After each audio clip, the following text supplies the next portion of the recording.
Yeah, hey, this shit easy, nigga. Hey, all I'm talking about, nigga, I'm still out here trying to get it. Contender Regime Boxing, checking back in with y'all, man. What's good? So we only a few weeks out from the big showdown between Gervonta Tank Davis and Frank the Ghost Martin, June 15th in Las Vegas. That card is going to be incredible, man. We got David Benavidez versus Alexander Vasek. We got Gary Antoine Russell on that card. You got Carlos Adames on that card. It's going to be a really good card, man. But I kind of want to discuss the temperament and mindset of Frank Martin going into this fight. And just the whole energy surrounding Frank Martin, his chances of winning, and the approach, right? So I think Frank Martin going into this fight, man, I think he taking the right approach. I think the fact that nobody's really giving Frank Martin a chance is a good thing for Frank Martin. Now, Gervonta Tank Davis is one of the best fighters in the sport of boxing. He could arguably be the best fighter in the sport of boxing, just from a skills perspective, just from a film perspective. Of course, he hasn't had the fights that would prove that he's the best, that will, you know, undoubtedly put him at the top and say this is the #1 pound-for-pound fighter. He just hasn't had the fights. He hasn't had the accomplishments. That's just a fact. But on film, and you look at his just sure ability, the man is an incredible fighter, and he got everything. It's hard to find a weakness in Gervonta Tank Davis's game. It's hard to find a weakness. So it's understandable that he's a clear favorite.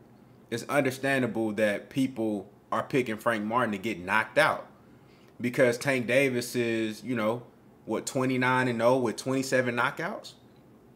Incredible record. One of the highest knockout percentages in the sport of boxing amongst the top elite. I mean, amongst anybody. But when you take into account that he got almost 30 fights and he's fighting at the highest level, it's a very impressive feat to have that high of a KO ratio, right? And he's done it so consistently, and he showed you in every fight that he's capable of hurting anybody. So it's understandable that people will have, you know, Tank Davis knocking out Frank. But I think it's surprising that nobody's giving Frank Martin a chance to win. I mean, I ain't gonna say like literally nobody, because there are some people picking Frank Martin or saying that he even has a remote chance of beating Tank Davis. But if you look at the general consensus, nobody's really picking Frank Martin to beat Tank Davis. But I think that's a good thing for Frank Martin, because it takes all of the pressure off of him. There's literally no pressure on Frank Martin. Of course, he's gonna feel the pressure in the ring because he's fighting one of the best fighters in the sport, one of the most dangerous fighters in the sport, pound for pound. He's fighting at the highest level on the biggest stage he ever fought on. He ain't never fought in front of this many people. He ain't never been viewed by this many people that as he gonna be viewed by on June 15th. The press conferences, the build-ups, the weigh-in, everything is bigger. Everything is gonna be drastically, you know, exaggerated for Frank Martin. Now, the good thing about Frank Martin is that his temperament is level-headed. He's cool, calm, collected. He don't get too rowdy. He don't get too out his body and shit like that. He really just, you know, he one of those type of guys, man. He stay himself and consistent throughout the whole process, and he just be himself. And I think that's a good thing for Frank Martin. And like I said, a lot of the pressure is off of him because nobody's really expecting him to do much.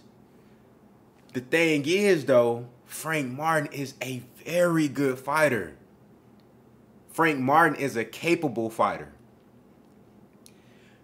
I saw an interview that he did on Fight Hype where they just asked a few questions, short interview. I think they, they did a long form interview and then just kind of chopped it up.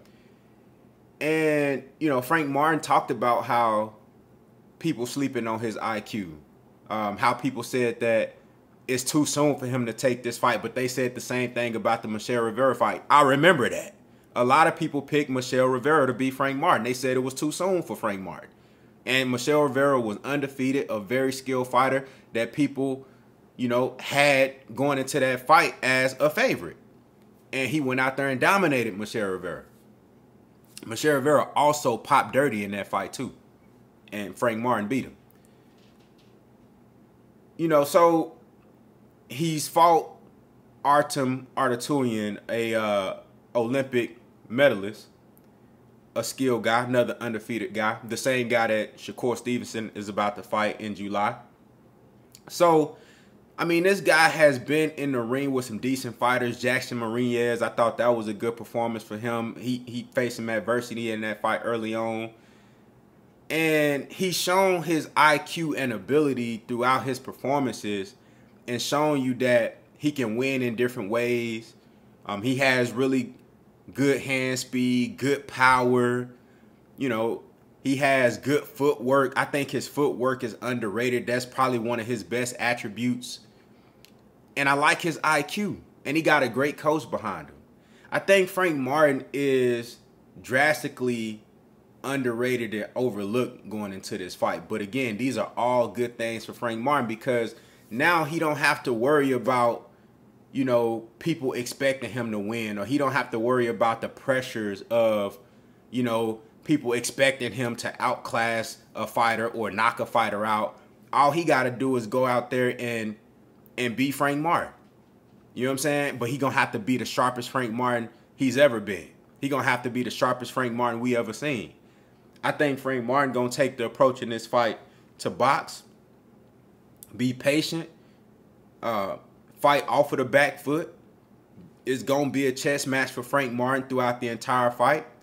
But there will be times where he going to have to impose himself on Tank and stand his ground. He going to have to because Tank is going to get to him at some point. And at some point, you're going to have to fight. And I think Frank Martin has the tools and the ability to do that. This will be a more competitive fight than people think. Again, Tank Davis is the clear favorite as he should be for obvious reasons. But I really love the energy around Frank Martin, for Frank Martin. I love the fact that he's a huge underdog. I love the fact that nobody's giving him a chance to win. I think that's it. I don't think that's smart to say that he has zero chance to win. But I love the fact for Frank Martin. I think that's good. Because like I said, when you're fighting at this level for the first time, there's already an amount of pressure on you that you've never experienced before. So the fact that nobody's really giving him a shot, I think that lessens some of that pressure. You know what I'm saying? If Frank Martin and Derrick James can come up with a really solid game plan, and if Frank Martin is feeling good, having a good camp, and he's confident in himself, which I believe he is, he can go out there and put up a good fight. He can go out there and go 12. And if this fight go 12, I'm telling y'all, man, that's not a good sign for Tank Davis. That doesn't mean that Tank Davis can't win a decision because he's an incredible boxer in his own right. Footwork, hand speed, ring IQ, boxing ability overall. Tank Davis is one of the best. So he can win a decision as well. He can outbox Frank Martin. But if it does go 12, considering the fact that Tank Davis is 29-0 with 27 knockouts, and he's knocking everybody out, and you don't normally see Tank go 12, I don't think that's a good sign for Tank. So if Frank Martin can go 12, that means something didn't go right for Tank Davis. That means he didn't land that shot that he was looking to land. That means that Frank Martin was a bit more elusive than Tank Davis thought he was going to be. That means that Frank Martin had some success in terms of defense. That means Frank Martin had a level of respect from Tank Davis with his power where Tank Davis didn't overexert himself or try to, be overzealous and impose himself and just walk Frank down and mash him up out of there. That means Frank Martin was able to control the distance to a certain point and to maintain a level of, control in the fight to make it 12 rounds, which means he would have won some rounds. I don't think you're going to see a 12-0 Tank Davis unanimous decision. No, if it's 12, if he having that much success, he going to knock Frank out. So if this fight go to distance, that means Frank Martin had a lot of success or a reasonable amount of success in this fight, which means the decision might be hanging in the balance if this shit go 12. All of these things, just the temperament of Frank Martin, the energy surrounding this fight, everybody picking him to lose, literally like there's nobody really giving him a chance to win this fight, is all good things for Frank Martin because all the pressure is on Tank Davis.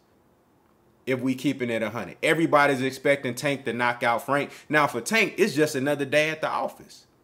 But what happens if they get into round 9, round 10, round 11? Now we talking about a different type of fight. You dig what I'm saying? We talking about a different type of outcome. So I'm really looking forward to this match. I'm a huge fan of both of these fighters, and may the best man win. I just want to see a fantastic fight, and I think these two guys will deliver. I love the skill set of both fighters. I think in ways they have some similarities. Of course, they're both southpaws, both similar in stature. Both got hand speed, both got power, both got good footwork, great footwork, actually, and great coaches. These guys have a lot of similarities, more similarities than people would like to admit. So I'm looking forward to it, man. Y'all let me know what y'all think down in the comments. Like, what do y'all think about, like, nobody really picking Frank Martin to win? And, Frank Martin going into this fight with a lot of pressure being taken off of him because, nobody's picking him to win. And when if you look at upsets, the way upsets normally happen is it be the guys that you never see coming. You know what I'm saying? It be the guys that nobody's really picking to win. You feel me? Where they go in and they just surprise everybody and they have this scary calmness about them, like they know something that nobody else knows. These be the ones. Y'all let me know what y'all think down in the comments, man. Contender regime boxing. I'll holler at y'all boys, man.